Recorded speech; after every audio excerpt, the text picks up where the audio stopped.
계속해서 광주 전남권 뉴스입니다. 더불어민주당 전당대회를 앞두고 당대표 출마를 선언한 이재명 의원이 광주를 찾아 표심잡기에 나섰습니다. 이에 맞서서 일부 당 대표 후보들은 오는 28일 예비 경선을 앞두고 선제적 단일화를 제안했지만 후보마다 온도차를 보이고 있습니다. 손준수 기자가 보도합니다. 당권 도전을 선언한 이재명 더불어민주당 의원. 이 의원은 당대표 예비 경선을 앞둔 마지막 주말을 맞아 광주를 찾았습니다.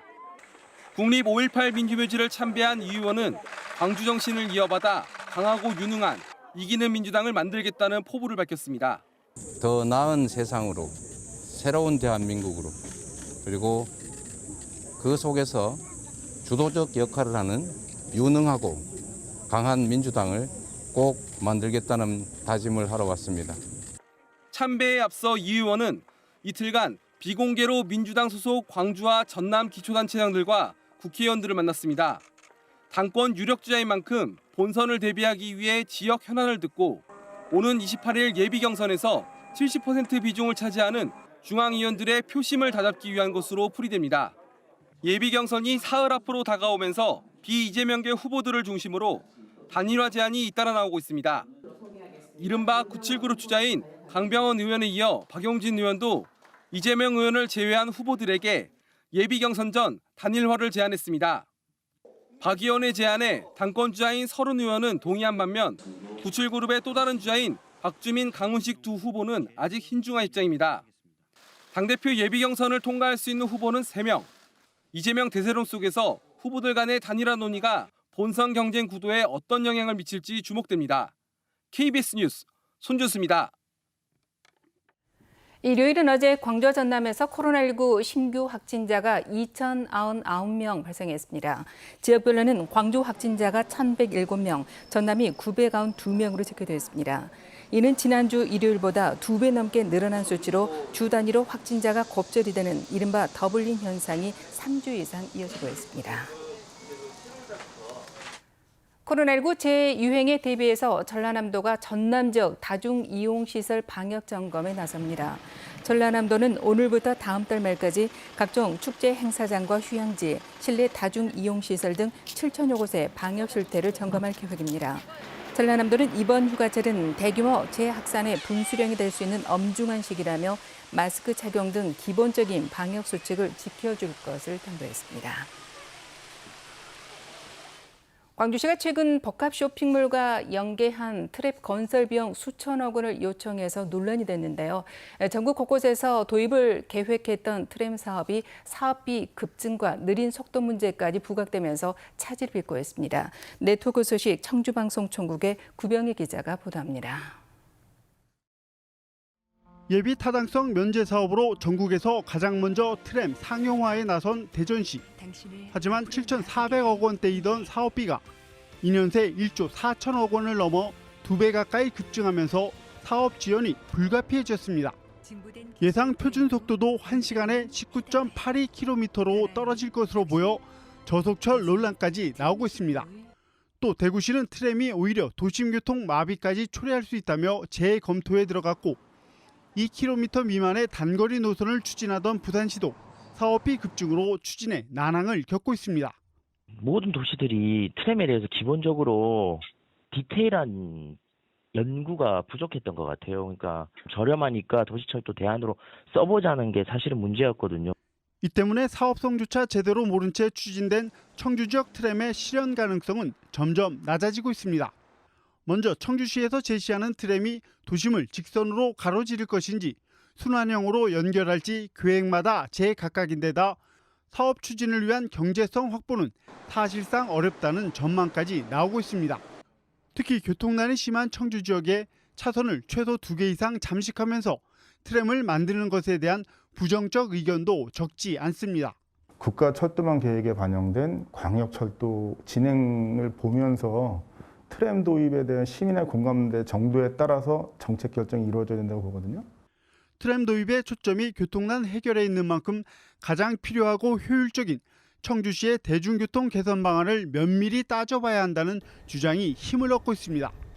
KBS 뉴스 구병희입니다. 여름철에 만개에서 매일 새꽃이 피어나는 무궁화는 강인함과 끈기를 상징하는 나라꽃인데요. 제주도 연구팀이 방사성 6종 기술로 한 나무에서 3가지 다른 꽃이 피는 무궁화 품종을 처음 개발했습니다. 제주방송국의 민소영 기자가 취재했습니다.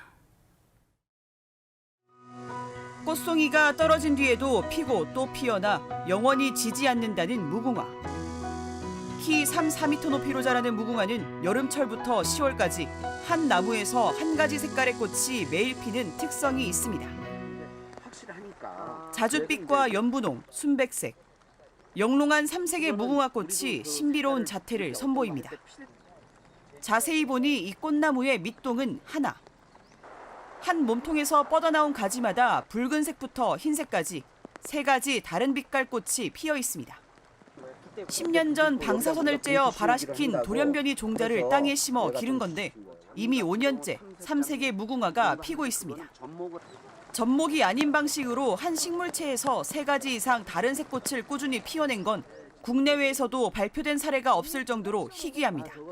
밑에 가지 원 줄기에서부터 가지 변이가 3가지가 일어나서 나온 거기 때문에 그런 의미에서는 또 학술적 가치도 대단히 높다고 봅니다. 과일과 화훼류 등의 방사선을 쬐어 우수한 신품종을 만드는 연구는 전 세계적으로 활발한 상황. 3색 무궁화 품종을 처음 개발하면서 관상적 가치도 기대되고 있습니다. 희귀하고 관상 가치가 높은 이런 품종들을 만들게 된다면 우리나라꽃 무궁화에 대한 관심도 높일 수 있고 또 무궁화를 재배하시는 분의 어떤 소득, 농가의 소득 증대에도 큰 도움이 될 것이라고 생각을 합니다.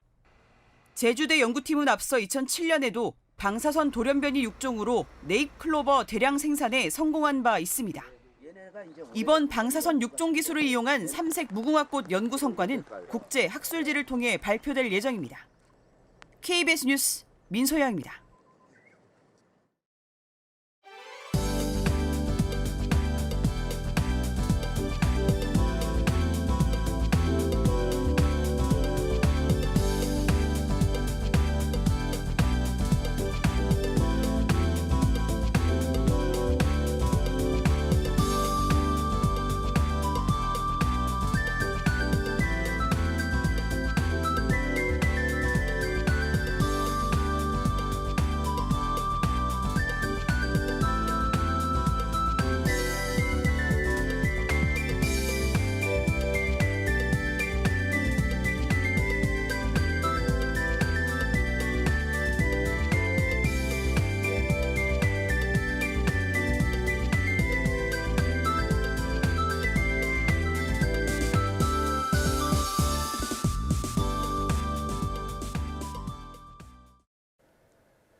오늘부터는 본격적인 무더위가 시작되겠습니다. 어제는 장맛비와 함께 한낮 기온이 25도 안팎으로 비교적 선선한 하루였는데요. 오늘은 낮 기온이 어제보다 7도가량 높은 32도가 예상되고요. 내일은 더 더워지겠습니다. 습도가 높은 탓에 체감온도는 오늘도 33도 이상으로 오르겠는데요. 오전 11시를 기해 일부 도서 지역을 제외한 광주 전남 대부분 지역에 폭염주의보도 발효되겠습니다. 더위에 건강 조심하셔야겠습니다. 장맛비는 이제 내리지 않겠지만 대기 불안정으로 소나기 소식은 여전히 잦겠습니다. 내일도 낮부터 저녁 사이에 광자 전남 내륙 지역에는 5에서 40mm의 소나기가 예상됩니다. 다음은 자세한 지역별 날씨입니다. 오늘 대체로 구름이 많겠고요. 아침 기온은 어제와 대부분 지역이 비슷하게 시작하고 있습니다. 한낮 기온은 화순이 33도로 어제보다 8도가량 높겠습니다.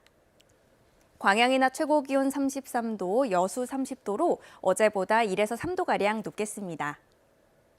목포의 낮 최고 기온 29도, 영암과 해남 30도까지 올라 덥겠고요. 신안을 비롯한 도서 지역은 28도에서 29도가 예상됩니다. 바다의 물결은 전해상에서 비교적 잔잔하겠습니다. 당분간 무더위가 이어지겠고요. 내일과 토요일에는 소나기가 내리는 곳들 있겠습니다. 날씨였습니다. 고 김홍빈 대장 구조 비용에 대한 구상권 청구를 취소하라고 성명이 따르고 있습니다. 광주시의회는 어제 성명을 내고 구상권 청구가 행정적 문제는 없더라도 김 대장의 상황 등을 고려했을 때 섣부른 판단이라며 구상권 청구 취소는 국가의 의무이자 시민에 대한 책임이라고 지적했습니다. 이에 앞서서 광주시 체육회와 광주시 산악연맹도 성명을 내고 김 대장의 구조비용 구상권 청구를 취소해야 된다고 촉구했습니다.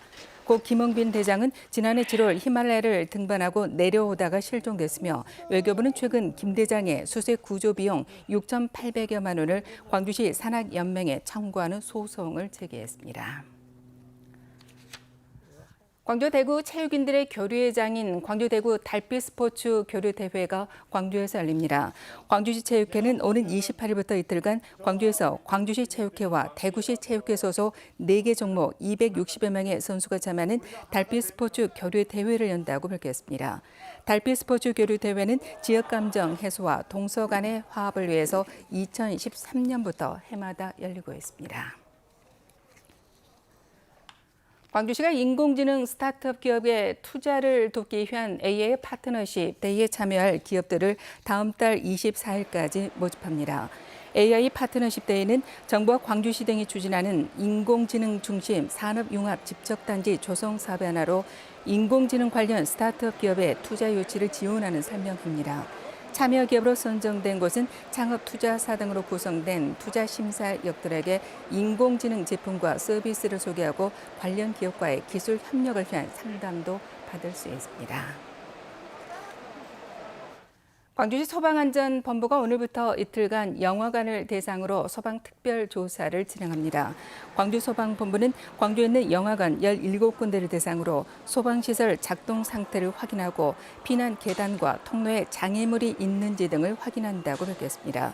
또 영화관 직원을 대상으로 비상상황별 행동요령과 소화기 사용법 등을 안내할 예정입니다.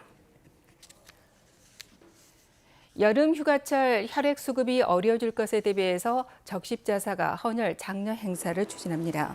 대한적십자사는 1년 가운데 가장 더운 날 중에 하나인 내일 중복에 장마와 더위에 지친 헌혈자에게 아이스크림 교환권을 지급할 계획입니다.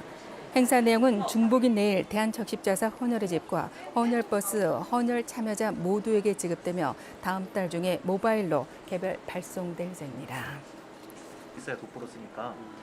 광주시가 다음 달 5일까지 저소득층 청년을 지원하기 위한 청년 내일 저축계좌 대상자를 모집합니다. 모집 대상은 전체 가구 가운데 중위 소득 가구에 살고 있는 만 34살 미만의 올 200만 원 이하 근로소득이 발생하는 청년입니다. 청년 내일 저축계좌는 근로소득이 있는 청년이 3년간 매달 10만 원씩 저축하면 정부에서 10만 원에서 30만 원을 지원하게 됩니다. KBS 뉴스 마칩니다. 고맙습니다.